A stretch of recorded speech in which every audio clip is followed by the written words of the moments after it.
Halo,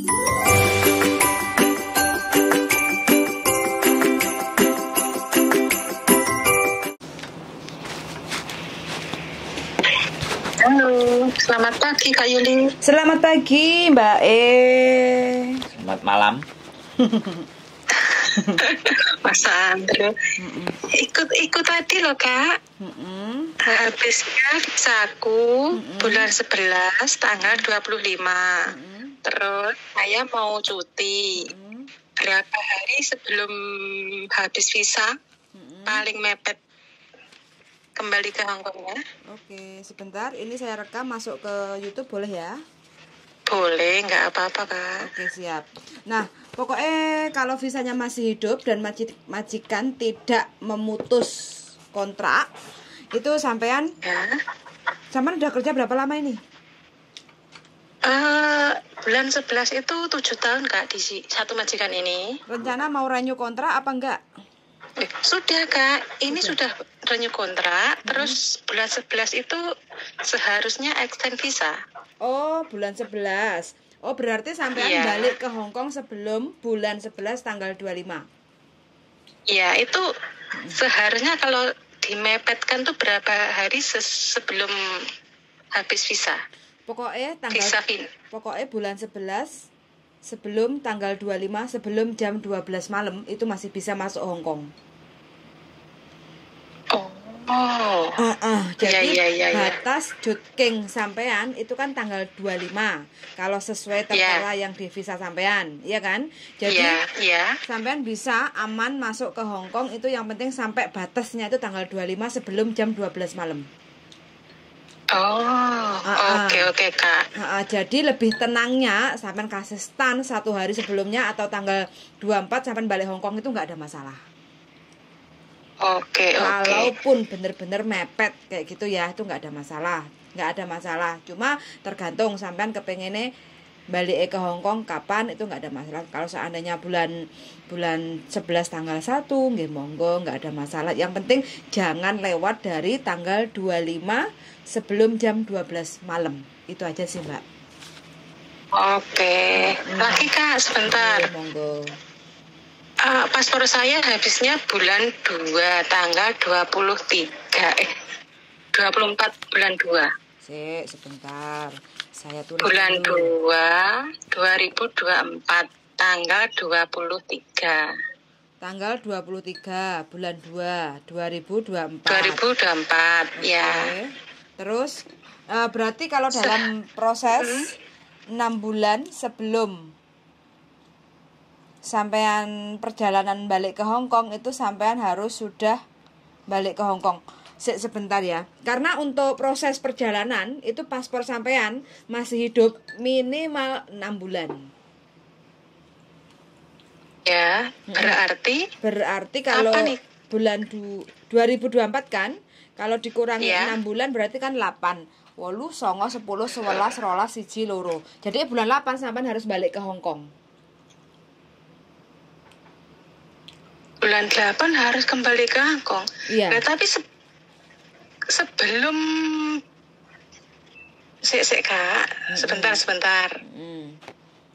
Sebelum cuti itu bisakah membuat paspor dulu biar aman? Bisa, tergantung sampean cutinya maunya kapan. Kalau cutinya sampean selepas bulan 8, boleh. Sampean renew paspor dulu, terus paspor jadi baru sampean pulang. Itu nggak ada masalah. Sampean balik ke Hongkong kapan aja, yang penting jangan lewat dari bulan 11 tanggal 25, itu nggak apa-apa. Kayak gitu. Paling awal saya bisa buat paspor bulan berapa ya Kak? Bulan itu berartinya? Bulan 8. Bulan 8. Atau kalau enggak sampean nggak mau, kalau biar aku nggak sama-sama kita nggak bingung ya. Rencananya sampean ini sebenarnya kepengen pulang cuti itu kapan? Bulan 10.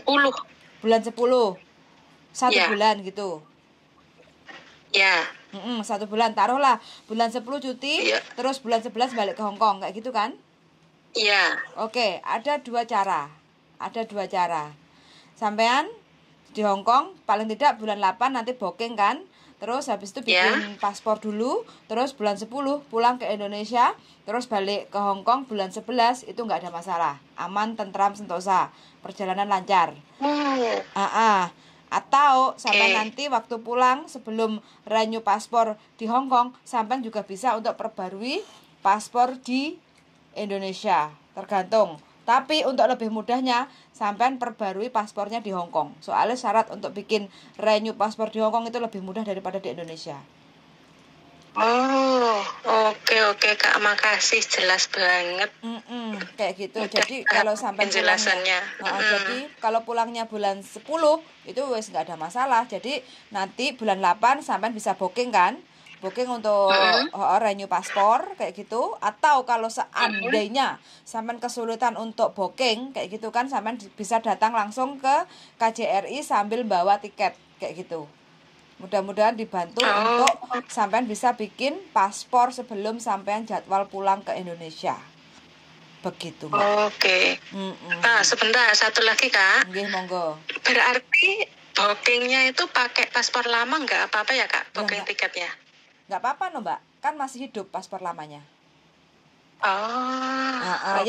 Yang penting paspornya itu kan sesuai. Nanti waktu sampean pulang ke Indonesia, sampean kan harus ada 2 paspor. Paspor lama sama paspor baru itu dijadiin satu, nggak ada masalah. Oke Kak, jelas sekali. Begitu Mbak. Tapi sampean coba nanti booking dulu bulan 8 kayak gitu ya. Nah bulan 8 sampean booking dulu. Kalau seandainya nanti bisa baru sampean beli tiket. Kalau memang seandainya bulan 8, kadang kita nggak tahu ya, namanya bikin booking paspor itu kan kadang full, tapi waktunya udah mepet kita harus pulang kayak gitu kan. Nah mau nggak mau sampean beli tiket dulu pakai paspor lama itu nggak ada masalah. Yang penting nanti waktu pulang ke Indonesia atau waktu check in di Hong Kong, sampean harus tetap bawa 2 paspor. Paspor lama sama paspor baru itu tetap digandengkan. Oke. Sekarang biasanya jadinya paspor itu berapa hari Kak? 4 hari kerja, 5 hari kerja, tidak terhitung Sabtu dan Minggu. Enggak, maksudnya kalau sekarang aku buat paspor itu berapa hari bisa oke? Jadi maksudnya 5 hari kerja. 5 hari. Tidak terhitung Sabtu dan Minggu. Oke, makasih. Iya lagi. Sekarang apakah nggak bisa dikirim pos? Dulu itu aku, iya. Nggak bisa. Sekarang nggak ada ya? Nggak ada pelayanan itu. Oh, sekarang sudah ambil sendiri. Harus ambil sendiri. Ya, ke JB. Dulu karena adanya COVID itu mungkin adanya COVID, jadi bisa pelayanan lewat pengiriman kantor pos. Tapi sekarang kan Hong Kong sudah berdamai dengan COVID-19 kan, jadi kembali normal seperti dulu lagi. Semua peraturan balik ke dulu lagi, Mbak. Oh iya Mas Andra, paspor, jutking itu kan peraturan balik ke dulu lagi. Anak break, intermediate itu pulang ke Indonesia itu balik ke dulu lagi. Makanya Macau udah mulai rame juga. Anak-anak yang break intermediate itu kan ke Macau. Oh iya Kak, satu lagi mau tanya. 3 ini juga boleh adikku. Mbak. Dari tadi kok 1, 5 boleh kok Mbak. 6 juga nggak apa-apa. Mumpung bisa telepon Mas Andra. Iya, makanya apa-apa kan. Jangan satu lagi. Gini. 5 gitu kan. Jadi boleh. Sebentar. Ada grogi ya Mas Andra ini. Lanjut. Kalau saya finish, saya ganti majikan. Tanda tangan kontrak.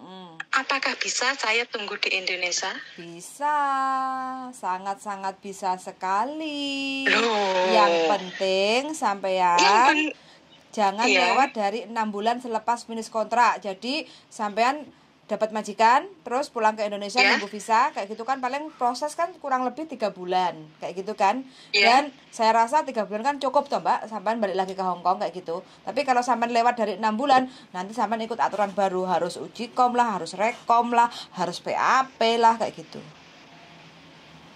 Loh, katanya gini loh Kak, aku dengar itu kemarin kan adik saya kan difiniskan. Karena mbahnya meninggal, terus dia pindah majikan. Nah, dia itu katanya boleh tidak pulang ke Indo nunggunya. Terus dibilangin nggak boleh. Karena apa? Karena kamu pulang belum bawa visa. Lah kamu nggak punya visa kok boleh pulang? Ya nggak boleh dong. Terus? Berarti salah apakah itu? Bukan. Kalau yang dibilang agent itu juga nggak salah. Kalau dibilang agent itu pengene mbaknya itu pulang, bukannya nunggu visa di Indonesia ya. Kalau itu berarti pulang dulu sebelum bekerja dengan visa baru. Kayak gitu. Itu yang dimaksud sama agent sampean. Kayak gitu ya. Jadi visa kita itu sudah keluar yang baru, ya kan? Cuma sebelum masuk ke rumah majikan, kita pulang dulu. Kayak gitu. Itu sih penyampaian si agentnya seperti itu. Tapi yang sampean tanyakan, bisa nggak nunggu visa di rumah? Itu kan di Indonesia kayak gitu kan ya. Kalau nunggu berarti kan nggak usah nunggu visa keluar dulu dong, kayak gitu loh. Itu bisa. Berarti bisa Kak? Bisa. Jadi gini kan, ngitung waktunya. Jadi misalnya nih sampean finish ya tanggal 30 Maret ya kan? Ya. Finish tanggal 30 Maret sampean finish. Nah, sampean sudah ada majikan yang mau tanda tangan, ya kan? Nah, usahakan tanda tangannya di majikan itu kan sebelum tanggal 30 Maret. Ya kan? Halo? Gini loh, Kak. Gini Kak, Andro sebentar. Adik saya majikannya meninggal. Sebentar. Kan difiniskan. Saya potong dulu. Yang meninggal yang tanda tangan mbahnya apa yang neneknya atau siapa? Mbahnya, yang tanda tangan mbahnya. Yang berarti yang meninggal itu yang tanda tangan. Iya. Oh ya, terus? Nah, terus dia sebelum habis masa 2 minggu itu kan katanya betul, mbahnya meninggal 2 minggu harus proses. Nah, 1 minggu dia sudah proses, sudah dapat majikan, sudah proses. Nah, itu kalau ditunggu di rumah sehabis tanda tangan, terus dianya pulang, terus sambil nunggu visa turun, apakah bisa? Bisa. Jawaban saya ya, jawaban kami bisa. Jawaban kami bisa. Jawabanku bisa, Mbak. Karena sampean tidak boleh bekerja sebelum ada visa. Makanya kan daripada gitu pulang aja. Bisa dipahami. Sampean juga sama itu tadi kasusnya, kan bilang 30 Maret ya. Sampean finish, tapi sampean tanda tangan misalnya tanggal 1 atau tanggal 2. Itu sudah tanda tangan kan. Otomatis kan diproses. Nah, proses imigrasi akan menurunkan visa kalau sudah sampean keluar dari majikan yang lama. Baru visa akan diturunkan. Lah, kalau misalnya sebelum 30 sampean visa belum keluar, sampean boleh itu pulang. Berarti nunggu visanya di Indo, nanti visanya begitu visa turun sampai berangkat langsung terbang. Nah, pertanyaannya jadi gini. Itu boleh pertanyaannya, majikan sampean yang baru mau nggak beliin tiket sampean? Itu persoalannya. Oh, soal itu nggak apa-apa kalau prosesnya boleh maksudnya. Iya, rata-rata yang anak-anak bilang nggak mau itu karena majikannya nggak mau beli tiket. Jadi switch dari majikan lama ke majikan baru, majikan barunya langsung switch. Dan itu biasanya juga sama agent dibuat main-main tiketnya. Dia ke majikan baru bisa minta tiket, beli, tapi anaknya tidak terbang. Nah, ada juga kayak gitu. Bisa dipahami, sampean ngerti nggak? Karena aturannya untuk majikan itu ketika hire sampean ya dari Indonesia itu harus beliin tiket. Harus ada tiket. Pokoknya satu kontrak sampean tiketnya 2. PP lah. Ngambil dan pulangin gitu loh.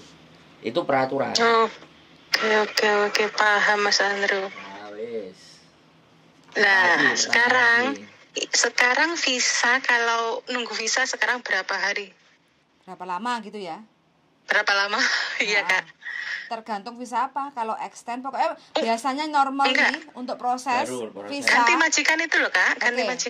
Ganti majikan itu dihitung dari masukin ke imigrasi ya. Dihitung masukin ke imigrasi 4 sampai 6 minggu. Meskipun masuknya itu masa finish kita belum selesai, tetap dihitung masuknya, Kak. Iya. Ya, dihitung masuk apply. 4 sampai 6 minggu. Submitnya tapi kalau sampean submit tapi sampean masih di majikan lama. Setelah 6 minggu sampean di majikan lama itu juga belum dikeluarin. Oh, Dia akan keluarin minta. kalau sampean sudah keluar ada pernyataan dari atau visa habis ya. Kalau visa habis jelas sampean sudah submit visa habis. Nah, itu cepat dikeluarin. Paham nggak? Oke, paham sekali. Paham Jelas bingung? sekali. Jadi misalnya sampean habis tanggal 30 ya. Kemudian sampean tanda tangan tanggal 1. Itu kan masih belum 6 minggu kan? Nah, itu bisa. Begitu sampean dinyatakan finish tuh, itu dalam 1 minggu berikutnya sampean dikeluarin visanya bisa. Oh. Ya. Jadi seperti itu. Kalau break, intermittent semuanya pasti lebih dari 6 minggu biasanya. Nah, kalau telepon akan dikeluarkan itu lebih dari 6 minggu. Tapi kalau finish itu bisa dipercepat. Jadi kalau sampean tanda finish terakhir visa sampean tanggal 30 ya. Finish sampean tanggal 30. Tapi sampean tanda tangannya tanggal 20. Kan cuma 10 hari tuh. Iya kan? Tapi sampean sudah tanda tangan gitu kan. Nah, dari tanggal 30 itu bisa 1 minggu. Bisa sampai 2 minggu, bisa sampean turun. Karena sampean statusnya kan udah finish, selesai. Oke. Berarti ngitungnya tuh dimasukkan sudah dihitung. Meskipun aku belum finish. Belum keluar dari majikan. Belum keluar dari majikan sudah diproses. Diproses, submit. Ya, singkat cerita gini. Singkat cerita. Di saat kita siapapun yang kepengen proses, kalau statusnya finish kontrak, ya kan, sudah dapat majikan yang baru, kita itu kalau lebih bagusnya lagi ngasih surat tanda tangan kapan kita finish kontraknya. Jadi kapan kita keluar dari majikan yang lama. Nah, itu dimasukkan di waktu proses masuk ke imigrasi, itu nanti malah lebih jelas ngitungnya. Jadi contoh 1 bulan sebelum sampean keluar dari rumah majikan, sampean kan sudah dapat majikan, sudah tanda tangan, kontrak baru sudah masuk ke konsulat, dihitung masuk ke imigrasi. Pas waktu masuk ke imigrasi, sampean otomatis kan nyodorin fotokopi paspor, fotokopi KTP, fotokopi visa, fotokopi surat finish kontrak. Jadi kapan terakhir kita bekerja di majikan lama, itu baru imigrasi akan menjelaskan kapan tanggal sampean untuk ke imigrasi ambil visa. Gitu, Mbak. Jadi itu paket komplit. Kalau sudah waktu pengajuan dengan majikan baru, sampean sudah melampirkan surat keterangan finish kontrak tanggal berakhir.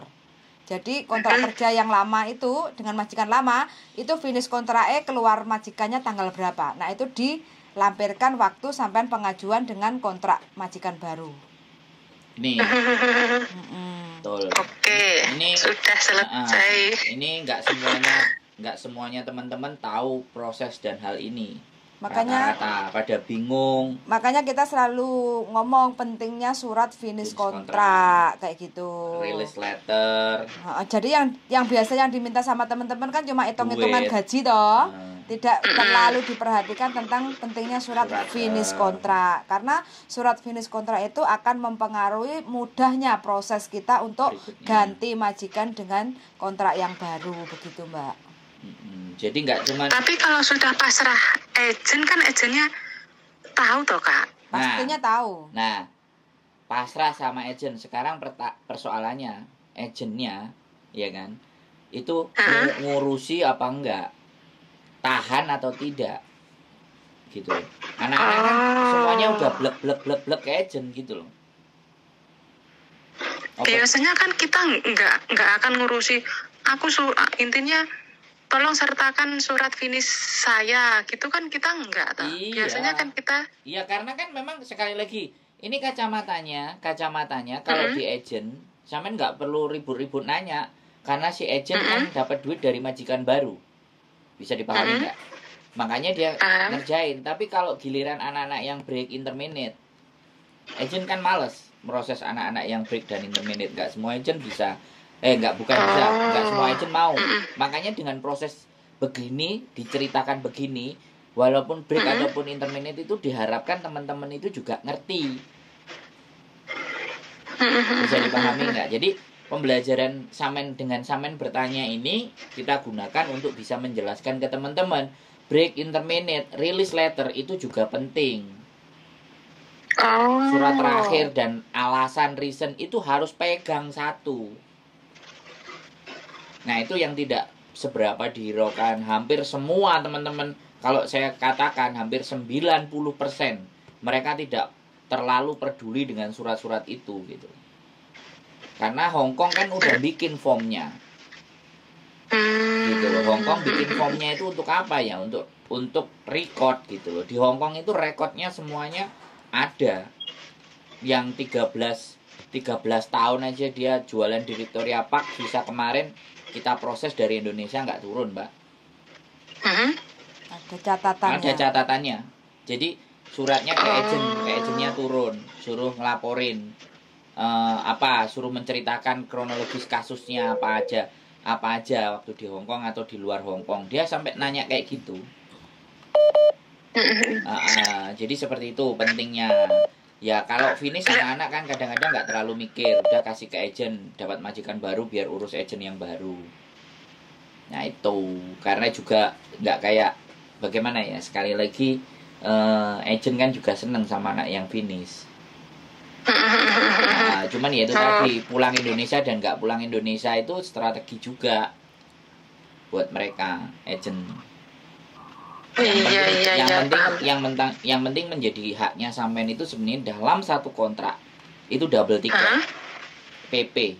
Sampean dapat hak dua tiket yaitu PP, diambil dari Indonesia dan dipulangkan ke Indonesia. Begitu Mbak ceritanya. Tapi rata-rata anak-anak yang finish terus langsung pindah ke majikan yang baru kan nggak tahu, ada yang dikasih duit, ada yang enggak. Pokoknya masuk majikan baru. Bisa dipahami nggak? Iya. Bisa. Berarti kalau nggak dikasih bisa meminta ke majikan atau ke agent itu, Kak? Ya, yang penting tahu aturannya, nunjukin ke aturannya. Aslinya tahu, tapi kalau nggak dikasih? Ya minta aja cuti. Ya minta pulang aja. Minta pulang. Nunggu visa di Indo paling hidup cuti pulang. Satu kontrak itu 14 hari dapat, ya kan? Tiket pulang dapat, tiket balik juga dapat. Makanya kan kalau finish dari renew gitu dengan majikan yang sama, itu harusnya double tiket. Enggak, pokoknya intinya kalau labor itu kalau kita ngasih tiket itu wajib, tapi kalau kita nggak pulang, kita minta uang, itu nggak ada aturan yang seperti itu. Nah, minta uang nggak boleh. Makanya. Tapi kalau kita pulang ke Indonesia untuk nunggu visa atau cuti dulu sebelum kita masuk ke kontrak baru, nah itu baru wajib majikan baru itu membelikan tiket kita dari Indonesia ke Hong Kong gitu, Mbak. Jadi kalau untuk minta uang itu kita nggak punya hak kayak gitu loh. Jadi dikasih nggak nggak dikasih ya wes nggak popo gitu, karena kita memang nggak pulang. Anak-anak kan terima yang Oke.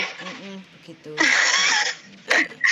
Kembali lagi Kak, itu tadi apa? Surat finish itu tadi kan kalau saya nggak dikasih, terus agent nggak menyertakan ke imigrasi, gimana? Tadi Mas Andro suruhnya ngomong ke agent atau gimana? Sampean yang butuh, sampean yang mau. Iya, seumpama kan Mas Andra tadi bilang suruh menyertakan surat finishnya itu ke imigrasi kan agentnya. Nah kalau agentnya diam saja, kita apakah minta terus bilang ke agent, tolong sertakan surat finish saya? Agent pasti tahu Mbak, kalau nggak tahu berarti ya nanti pasti minta di belakang dia. Karena itu persyaratan dasar dari proses ganti baru. Majikan. Surat itu harus ada, Mbak. Kalau nggak minta sekarang pasti nanti diminta waktu sampean kalau sudah keluar dari majikan kayak gitu. Kalau menurut saya sih itu kerjanya bolak-balik double kerja kayak gitu loh. Tapi kalau saya kayak gitu kan, pengalaman saya kayak gitu, saya lebih baik persyaratannya apa kita siapkan mulai dari awal baru kita masukkan. Terkecuali kalau mbaknya wah majikanku belum ini ya, belum ngasih surat kapan aku keluar majikan, finish kontraknya tanggal berapa belum ngasih, berarti kan nyusul kayak gitu. Begitu. Dan formulirnya Kak. surat finish kontrak itu bisa diambil gratis di imigrasi atau di agent, atau bisa di-download lewat website kayak gitu. Nah, ada semua. Kayak gitu. Oke Kak, terima kasih Sangat semuanya jelas. informasinya. Sangat jelas. Jelas sekali. Matur suwun sangat loh Mbak ya. Matur suwun banget. Sama sudah mau Nggih. berbagi informasi ke teman-teman Nggih. yang membutuhkan. Nggih. Makasih Kak. Suwun sangat Mbak. Bye-bye. Nggih, monggo suwun. Nggih. Bye. Seperti biasa teman-teman ya, bingung. Banyak kebingungan. Mudah-mudahan kita bisa membantu kebingungan teman-teman. Bagi teman-teman yang mungkin masih bingung-bingung mendengarkan cerita kami, bisa silahkan komen-komen atau telepon langsung di nomor berapa darling? 547910777. So sangat, dan see you the next video. Bye-bye.